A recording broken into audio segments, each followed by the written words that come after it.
Well, good morning. We're making a recording about mining memories in this area. Could you give me your name and where and when you were born, please? Margaret Hewitt, 3rd of July 1949, and I was born in Clown. Thank you. And I'm Robert Bradley. I was born in Sutton and Ashfield, 1936, so I'm unique, being born in the year of the Three Kings. I was a surveyor. thank you. My name is David Hewitt. I was born 23rd 3rd 48 and in Staveley. Thank you. And is there anything that you don't want to talk about today? If you could tell me now, so we're okay for going along.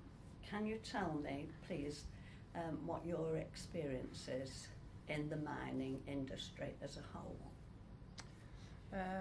Well, I worked for 14 years at the area headquarters at Bolsover for North Derbyshire coalfields, and then I worked for 7 years as cost clerk at Highmoor Colliery. And all in all, you know, it was a positive experience. Thank you. I started as an apprentice surveyor in the Teversall sub-area, which incorporated Silverhill, Sutton, Pleasley and Teversall. And then later on, when I got qualified, I was a senior assistant and then went to be surveyor in charge at Ollerton Quarry in North Notts, which was a very big mine, needed sorting out. They sent me to do it. And then eventually, after quite some time, I was promoted to senior surveyor at Edwinstowe headquarters, of which I went round all the quarries then, giving them either information or taking information, whichever. And Yeah, I started at Highmoor in 1980. Having been apprentice joiner before that, went out of building trade into mining. Started as a road layer. While road laying, I was sent to college to train as an air measurer. Once I got my air measuring papers from Worksop College, I got my first post as a fire officer, assistant safety officer at Highmoor. Continued college at Notts Polytech and did my ventilation officer's certificate, and then continued for another 3 years and gave me advanced ventilation, which entitled me to be a ventilation engineer, and finished it about Highmoor and Hewitt and Collieries. thank you. Can you tell me what did you do in a normal day, and did you enjoy your work, and any particularly good or bad experiences that you would be able to share with us? Yeah, well, when I went out to Highmoor, I've said many times, it was just like being landed on Mars after coming out of the situation of working at an area headquarters. I hadn't got a clue what I was doing, and the reason I ended up there is because it was the start of equality for women. And women generally, other than ladies that worked in the canteen, were not encouraged because it wasn't considered an environment for females. And because of this Equality Act that was coming in, it was like, well, she seems a feisty enough character, we'll land her out at Highmoor. It's a small mine, 600 men that work there, but it was fondly known as the home of the mafia, as the NUM were very, very, very militant. And as I say, I thought I'd landed on Mars. I didn't know what had hit me. I didn't understand any of the terms, because being a cost clerk, it was my job, A, to do incentive bonuses. I got to work contracts out, had to deal with the unions as well as the management. I'd got the meters, the tonnage of the coal every day. I'd got the running of the pit, the got to do the profit and loss, had everything to do. The certain aspects of the accounting side of it was okay once I understood what a gate end box was and what was needed on this face and what was a drivage and what was everything else. And basically, 6 months into it, you know, I mean, the men treat you with a sort of with respect always, but at a distance, because they wondered what the world were coming to when women were having to do, and they were having to go into the deployment and talk with senior overmen and ask them what the problem was underground, which I didn't really understand myself, dealing with surveyors and everybody. Now, 6 months into it, I'd started getting a grip on it, and they respected me, and at the end of my time there, I loved it, absolutely loved it. And the one a story which one of my jobs was, every day I had to go down the pit yard and put the tonnage up on a big board and the average bonus and everything else, because that was my job, I worked it out. And I used to hate it because the pit yard, it was a sludgy place, because High Moor was all the coal and everything was taken in and out the pit, because it was a drift mine on these huge free-steered vehicles, which it was like a sludge tip. They tried to keep it clean, but after a few months, I finally said to the manager, I'm not doing it anymore. I don't want to do it. I'm not doing it. You are. I'm not. You are. I'm not. I'll sort it out for you, he said. So the underground materials officer came into my office with a huge paper bag. There, managers sent you these. There was a pair of safety Wellingtons, sou'wester, a big luminous yellow coat and trousers, and that was it. I did it. Everybody thought I looked like a great big canary walking down the place, and I was the talk of the pit, and I used to stomp down the pit yard, and if anybody looked at me, give over. And I was just the talk, and I just had to accept it and get on with it. But they were lovely. Yes. And the other thing, I made a big mistake once talking to the time office lads, because I dealt with them daily, because I had to do all the shifts and bonus shifts, was, oh look, there's a mouse there. Oh, I'm not bothered about mice. Rats, mice, nothing like that bothers me, which it doesn't. Oh, what don't you like then? Oh, bit my tongue off, don't like spiders. Oh, I shouldn't have said that. I know I shouldn't. Anyway, every time a pile of papers came down from the time office, I'd gingerly pick, thinking, they're setting me up. But no, nothing happened. Nothing happened. So confidence came back. I was okay. Right? I was okay. Went up one day, oh, Margaret, while you're again the door, just go in that filing cabinet, second drawer down, and bring me some paperwork out. Okay. Pull the drawer. I nearly died. There's this great big tarantula sat in this drawer. I flew down the pit yard, absolutely heart going, hair stood on end, can't speak, going, pointing. They're rolling about laughing. Encouraged me back in, and it was a genuine red-kneed Mexican tarantula. And what it was, one of them had got one of these things as a pet, and apparently they split the skin to grow, and they pull out like a husk, so it was a complete, and he put it in there, nearly killed me. Of course, that went round pit. That went round all towers. Oh, well. Everybody knew, and I thought I could have bit my tongue off as soon as I said, I don't like spiders. I knew, but it went. So, you know, I mean, the work was, there was no question of, oh, I can't do this, or I don't want to do this, or, well, it's not my job. If you were told at the pit you were part of that team, you had to do it, and you did it. You know, and the same applied to to everybody. Yes. Thank you. Could I ask, where is Highmore?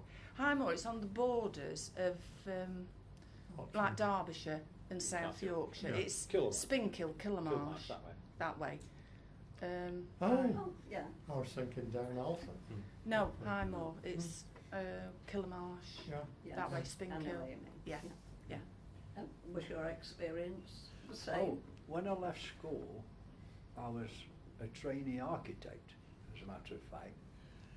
And this architect employed me for a while, which I learnt all the basic skills of measuring things and measuring houses up and drawing them and things like that. And then the crunch part came that he wanted me to pay him for articles, of which was 3 guineas a week. Well, we'd no money at all. So he suggested then that I apply for a job, and he gave me a very good reference and phoned the area surveyor up, and he says, set this lad on as an apprentice surveyor, which he did. So I'm very grateful for that, and I had a reference from the local MP who used to live next door to me auntie. So off I went. I went to the training school for underground training at Silver Hill, of which, just my chance, I excelled and became the best trainee of the session. But little did I know what was in for me.